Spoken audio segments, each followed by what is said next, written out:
Good evening, I'm Dr. Zane Raudenbush. Welcome back to my home lawn renovation series. The date is Thursday, August 20th. The goal of this evening's video is to actually show you how we're going to plant the grass seed. So this is my favorite part. I have basically three tools that I need to do this. I have my spreader. This is just a pretty simple residential spreader. You will see that this is what's known as a rotary spreader. You may also have what's called a drop spreader that just deposits whatever material is directly underneath the spreader. That is not the device that I would use to complete the next steps. I definitely would want some type of push rotary spreader. It's just going to apply the material more evenly. It's really difficult with a drop spreader to get your overlap correct. And so this is the tool that you want. I have a bag of fertilizer. This is a bag of 12-12-12. It's a very simple starter fertilizer. This was about a $12 bag of fertilizer I got from a local garden store. This is my seed mixture that I'm going to use. This was something that I sought out. So you've done a lot of work to get to this point.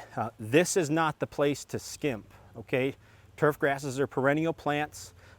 Whatever I'm going to plant in this yard, I probably will be married to for the rest of my time here. I don't intend to go through this process again. So you want to make sure that you're picking a really high quality seed. And how you might go about that is first just by looking at the seed tag. So every bag of seed sold is required by law to have a seed tag, and what that's going to do is tell you what species and cultivars are contained within the bag.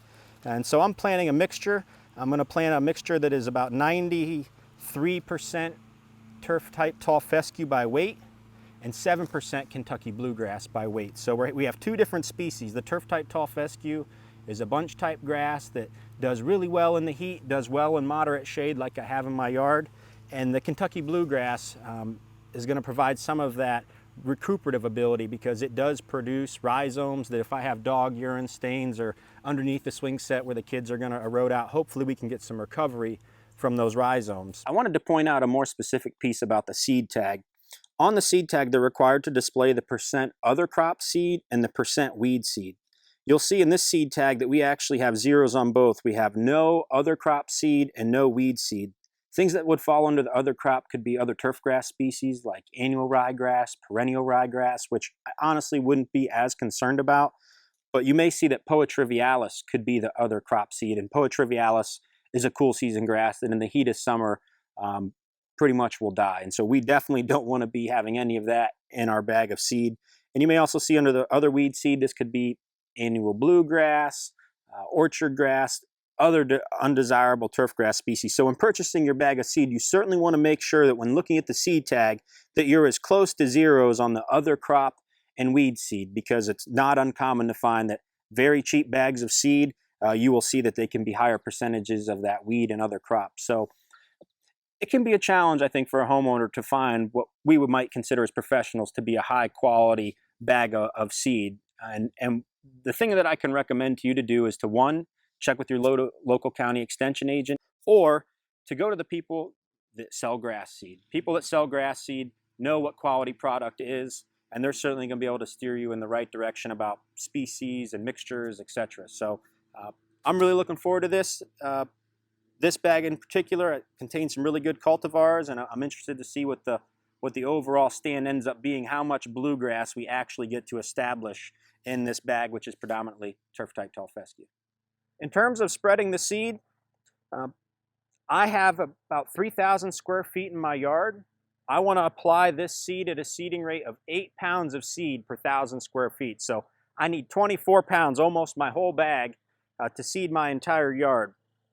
And so what I'm going to do actually first is I'm going to take a small amount of seed and actually put it in a bucket off to the side, because you'll see that you can have little skips and misses, especially around some of the edges, and then you can go back by hand and put some of that seed in there. So I always like to put just a small amount off to the side so that if I get done and I see some thin areas, I can seed those by hand.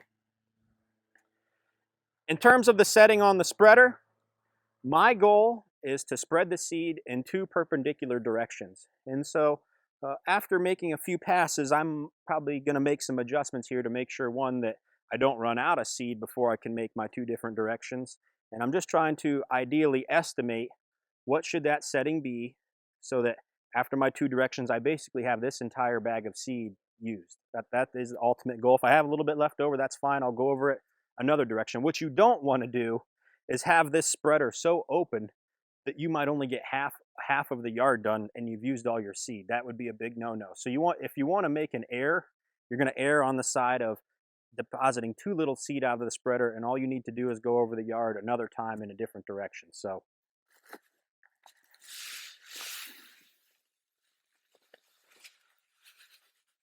in terms of spreading the seed, I'm going to start at the far end of the yard and work my way back up to my house. I'm going to try my best to keep the seed from being thrown into my mulch beds. I don't want to have to go back out and rogue those plants out later. So this is just the time to watch what you're doing and try to be neat and tidy. I just finished applying the seed. Next, I'm going to apply the fertilizer. I'm going to apply this fertilizer at a rate of 1 pound of nitrogen per 1,000 square feet. That works out to be about 8.5 pounds of this product per 1,000 square feet. So for my 3,000 square foot area, I need about 25 pounds. So this is a 40-pound bag. I don't have a scale, but I'm just going to eyeball it. And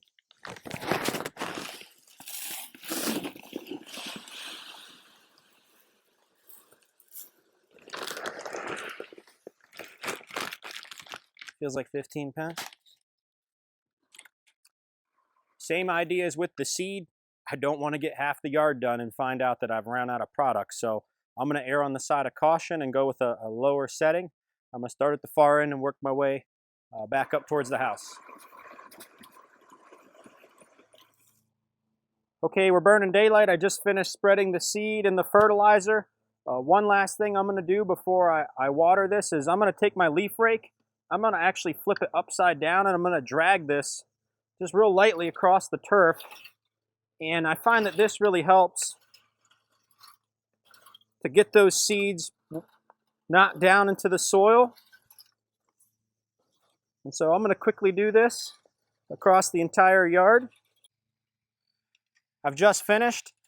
To quickly recap, in terms of what we needed a push rotary spreader, a high quality bag of turfgrass seed, a bag of fertilizer, preferably a starter fertilizer.